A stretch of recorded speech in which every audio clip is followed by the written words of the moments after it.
ciertos legisladores, Buenas que la noches, situación de los indígenas no ha presidente, cambiado desde la colegas independencia. En asambleístas. el uso de la palabra, el asambleísta Pedro Me Velasco. dirijo a los más de 17 millones de ecuatorianos, sin exclusión absolutamente de nadie.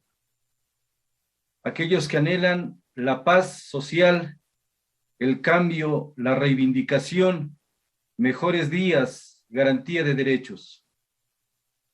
He escuchado desde la noche de ayer, la madrugada de hoy, esta tarde, intervenciones de algunos asambleístas que parece que todavía no entienden el mensaje del pueblo ecuatoriano. Necesitamos unidad nacional, no que nos califiquen a un sector de malos y a otro sector de buenos, no que se autodenominen algunos asambleístas los que están con las causas justas, con la protesta social, y a otros que supuestamente están defendiendo intereses económicos.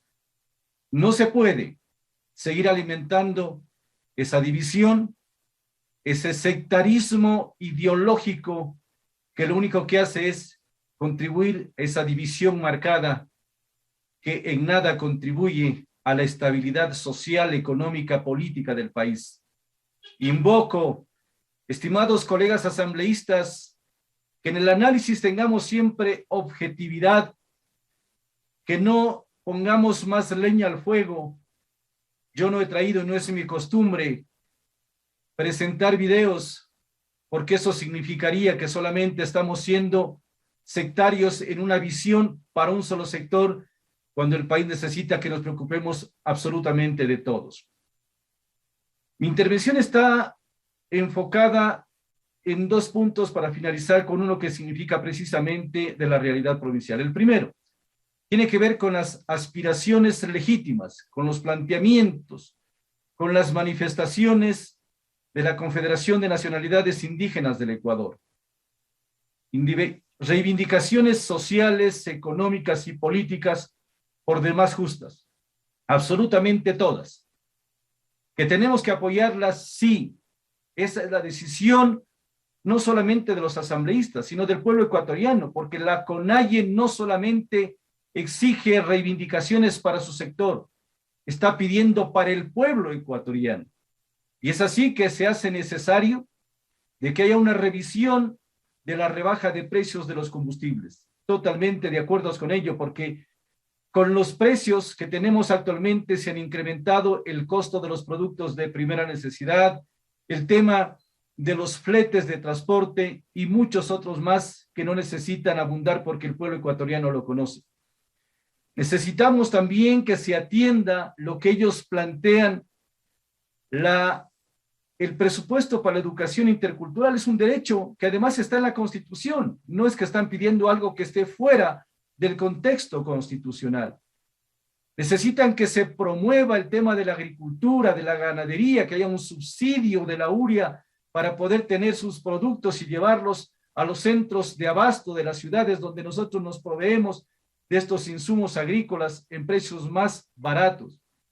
Es importante que se atienda el tema de la condonación de los créditos impagables en ciertos sectores de deuda pública que se mantienen en instituciones financieras, el que se reprogramen los créditos de la pandemia que fueron impagables no solamente para el sector indígena, sino para todos los sectores sociales, emprendedores, artesanos, comerciantes, transportistas, todos quienes tuvieron que endeudarse para poder salir de esa crisis. Es importante que esos puntos relacionados con la salud, que es algo fundamental, es el derecho a la vida lo que se reclama, sea también atendido y que inmediatamente se provea de los insumos médicos, que se atienda el equipamiento de los centros de salud, de los hospitales, para que haya una atención digna al ser humano. Eso no es pedir absolutamente cosas extremas. El tema de las universidades, de la educación, todos esos aspectos deben ser analizados. Yo creo que el presidente y el gobierno nacional tiene que tener la sensibilidad, y le invocamos precisamente a ello, que las dos partes, que el sector que demanda sus aspiraciones legítimas en nombre del pueblo ecuatoriano, en el marco del absoluto respeto, y el gobierno nacional con las diferentes autoridades de los ministerios, inmediatamente den respuestas a estas legítimas aspiraciones. Las reivindicaciones justas, totalmente de apoyo, totalmente el respaldo a ellas. Pero estas movilizaciones, estos levantamientos populares que iniciaron el pasado 13 de junio y que hoy estamos ya en el día 14, se iniciaron con el anuncio de ser pacíficas, de ser tolerantes, pero lastimosamente se vieron contaminadas por gente que no debe estar en las manifestaciones pacíficas, por infiltrados, vándalos, subversivos, que lo único que han hecho es dañar la paz y la tranquilidad del pueblo ecuatoriano, pretendiendo pescar a río revuelto situaciones políticas y politiqueras, dañando bienes como que no son de los ecuatorianos, volviendo a dañar la Contraloría, pretendiendo incinerar la Fiscalía, el agredir convoys de cadenas humanitarias de alimentos en el sector de la mitad del mundo, agrediendo a militares, a policías, el pretender dañar negocios como mercados, centros de abastos. Y lo más indignante es lo que nos mirábamos por los medios de comunicación, atacar a una pobre mujer humilde que teniendo su kiosco de venta cerca de las instalaciones del Parque El Arbolito le destruyeron y le saquearon. Eso es inhumano, eso es indolente. Eso no lo hacen desde luego los sectores sociales, los sectores indígenas y campesinos. Eso hace gente infiltrada que lo único que hacen es crear el caos y el desorden. ¿Acaso no tienen también derechos los militares, los policías, las ambulancias que pretendieron transportar pacientes, pretendieron llevarlos a los centros de salud y lastimosamente fallecieron por impedirles eso? ¿Acaso no son ecuatorianos y ecuatorianas los periodistas que hacen su trabajo con una cámara y un micrófono para llevar la información y son agredidos? Entonces no miremos solamente en un lado de la moneda, sino miremos todo. En el tema del artículo 130, numeral 2, que actualmente se lo está invocando por parte del sector de UNES, seamos siempre honestos y digamos ya al país lo que queremos. Hace 2 o 3 días empezaron por las redes sociales a anunciar que ponían a disposición del pueblo ecuatoriano sus curules, pretendiendo confundir a la sociedad, haciendo aparecer como que son los desprendidos, los que no se aferran a los cargos, pero de fondo es la inestabilidad, desestabilizar al país, a la democracia y a los gobiernos. ¿Qué pretendieron hacer? Hacer creer que son totalmente generosos, y cuando la sociedad se dio cuenta y el pueblo ecuatoriano les empezó a decir que inmediatamente pongan por escrito las renuncias, que no solamente sean shows mediatos, se echaron para atrás, y ahí solamente sí, es que es un mecanismo constitucional que nosotros podemos hacerlo, sí, es un mecanismo constitucional, lo sabemos, la muerte cruzada. Pero cuando uno tiene la interés y la seguridad de querer hacer las cosas, hágalo formalmente. No vengan a alimentar la división en el país. Tengan certeza y seguridad de lo que pretenden hacer. Lo que han pretendido es desestabilizar a un gobierno democrático, independientemente de quién está. Aquí no estamos para defender a un presidente. Lo que queremos es que se defienda la democracia, la estabilidad, al país que todos queremos. ¿Por qué nos ponen a verlos mal a quienes generan trabajo, a quienes realizan sus actividades de transporte? ¿Por qué se les impide esos derechos de libre movilidad? No tienen el derecho y hoy no lo van a tener esa cara porque el país ya los tiene plenamente identificados, que el objetivo era muy diferente. Por último, presidente, colegas asambleístas, yo he escuchado con bastante prudencia y acierto algunas intervenciones que hablan precisamente de que no solamente se debe atender a las ciudades o provincias denominadas grandes o que están en el centro del país. Hay que atender a los sectores periféricos, a las provincias periféricas, a las provincias fronterizas, que somos los guardianes permanentes del desarrollo, de la seguridad del país. Ahí estamos las provincias fronterizas olvidadas, marginadas.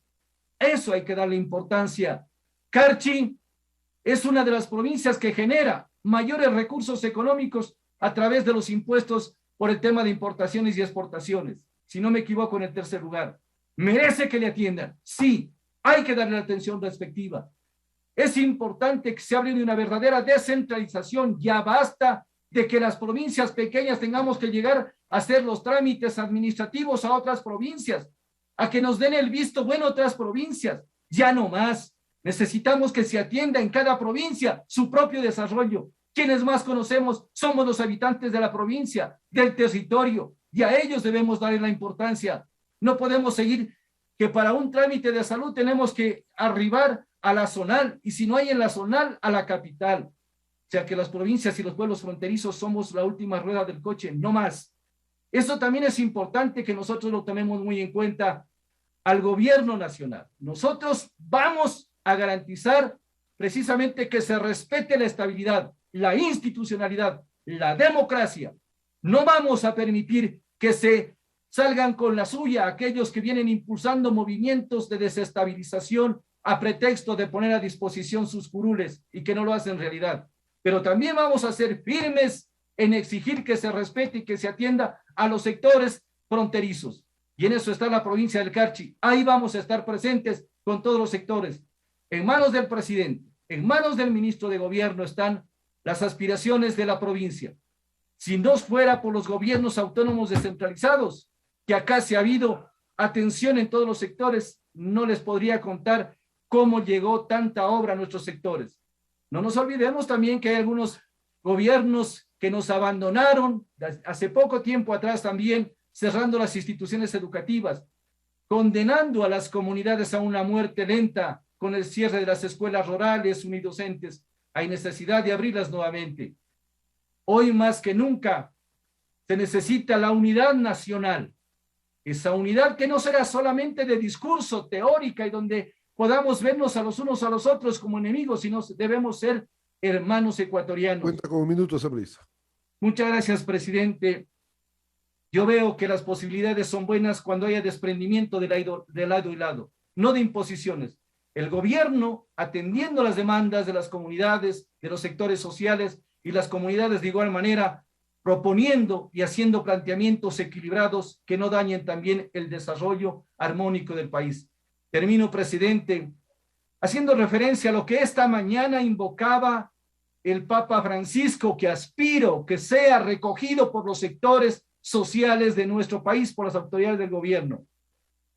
Anima el Papa Francisco a las partes a abandonar la violencia, porque eso no nos lleva absolutamente a nada, y las posiciones extremas. Solamente con el diálogo franco, serio, se podrá encontrar la paz de los ecuatorianos. Gracias, presidente y colegas asambleístas. Fue la intervención del asambleísta Pedro Velasco.